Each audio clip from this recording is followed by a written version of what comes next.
नमस्कार साथियों, आपका बहुत बहुत स्वागत है सरकारी नौकरी 2.0 पे। तो दोस्तों, आपको मैं बता देना चाहता हूँ, एक देखिए महत्वपूर्ण खबर निकल के आई है। यहाँ पर आप देख लीजिए, स्कूले को विलय का रास्ता साफ। हाईकोर्ट ने राज्य सरकार के आदेश को चुनौती देने वाली याचिकाएं खारिज की। मतलब हाईकोर्ट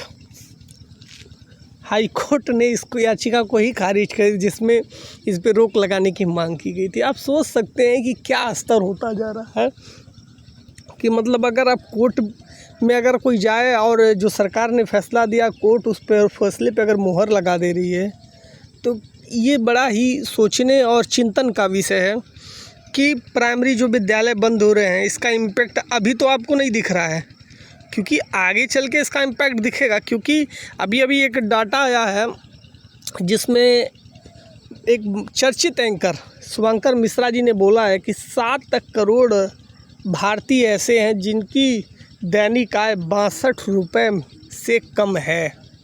मतलब आप ये सोच के देखिए, महीने का 2000 रुपया भी वो लोग नहीं कमा पा रहे हैं। तो उस कंडीशन में अगर आप प्राइमरी स्कूल विद्यालय, जो कि शिक्षा की एक सबसे न्यूनतम नींव मानी जाती है, तो उस नींव को कमज़ोर कर दोगे तो अब क्या होगा। बड़ा ही सोचने और चिंतन का विषय है, जो कि खिलाफ शिक्षक संगठन लोगों ने कहा है कि इसका विरोध हम आगे भी करेंगे। आगे अन्य जगहों पे भी जहाँ जहाँ न्याय की गुंजाइश होगी, हम वहाँ भी इसको लेकर जाएंगे। हाई कोर्ट के बाद अगर सुप्रीम कोर्ट जाना पड़ा तो वो लोग वहाँ भी जाएंगे, वो लोग अपना विरोध जारी करेंगे। उन्होंने स्पष्ट रूप से बोल दिया है और काफ़ी राजनीतिक दलों ने इस पर भी चिंता व्यक्त किया है। उत्तर प्रदेश में समाजवादी पार्टी ने भी इसका विरोध किया है, क्योंकि इस फैसले को किसी ने भी स्वागत नहीं किया। क्योंकि राज्य सरकार का फैसला तो राज्य सरकार ने स्वागत किया है कि उन्होंने बोला कि हमारा फैसला सही था, तभी हाईकोर्ट ने भी इस फैसले पे मुहर लगाई है। फिलहाल ये चिंता का विषय है, आप लोग सोचिएगा। और बहुत सारे आउटसोर्सिंग भाइयों का कमेंट आ रहा था कि जो निगम वाले जो 5 तारीख का वेतन की बात है वो कब तक लागू होगा। तो मैं आपको बता देना चाहता हूँ, अभी सिर्फ जो खबरें आ रही हैं सिर्फ उसको पढ़ते रहिए, देखते रहिए, सुनते रहिए। अभी ये मत सोचिए कि उस चीज़ पे अमल हो रहा है, क्योंकि इतना ये जलेबी होती है ना, जिसका ना तो सिरा समझ में आता है ना तो अंत समझ में आता, बस वही हो रहा है।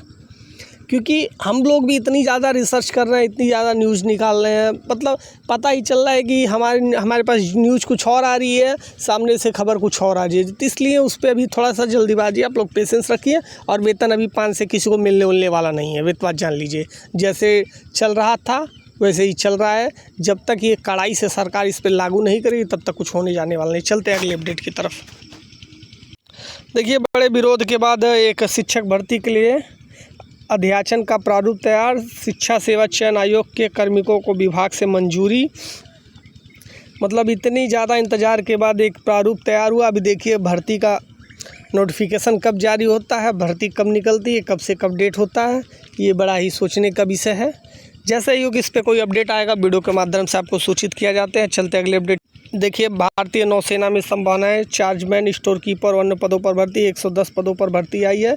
18,000 से लेकर 1,42,000 तक निर्धारित वेतन है। ऑफिशियल वेबसाइट, इस पर आकर आवेदन कर सकते हैं। और कोई इन्फॉर्मेशन चाहिए इससे रिलेटेड तो कमेंट जरूर कीजिएगा। तो देखिए साथियों, 69,000 शिक्षक भर्ती अभ्यर्थियों ने की नियुक्ति पत्र देने की मांग। 69,000 शिक्षक भर्ती में 1 नंबर से नियुक्ति से वंचित अभ्यर्थियों ने रविवार को इको गार्डन में बैठक कर नियुक्ति पत्र देने की मांग की। 69,000 शिक्षक भर्ती में पूछे गए प्रश्नों का उत्तर गलत पाए जाने पर अभ्यर्थियों के लिए कोर्ट से अपील की थी। 25 अगस्त 2021 के शैक्षिक परिभाषण प्रश्न पर कोर्ट ने अभ्यर्थियों को 1 अंक देने का आदेश दिया था। इस पर सुप्रीम कोर्ट गई 9 नवंबर 2022 को सुप्रीम कोर्ट ने हाई कोर्ट के आदेश को सही ठहराया था। अब देखिए इनका क्या होता है।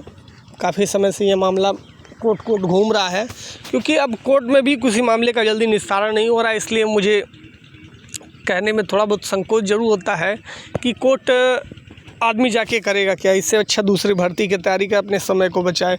अभी एक रेलवे रिफॉर्म का बहुत ज़्यादा चर्चा था, हैशटैग रेलवे रिफॉर्म चल रहा था, क्योंकि रेलवे की भर्तियों को लापरवाही लेके जो व्यवस्थाएं चल रही थी उसके खिलाफ था। 3 लाख से ज़्यादा ग्रुप सी के रेलवे में पद खाली हैं। एग्जैक्ट डाटा ये शुभंकर मिश्रा जी जो NDTV के पत्रकार हैं उनके द्वारा ये डाटा है, और उन्होंने बोला है कि ये रेलवे के ही द्वारा निकाली गई सूचना है।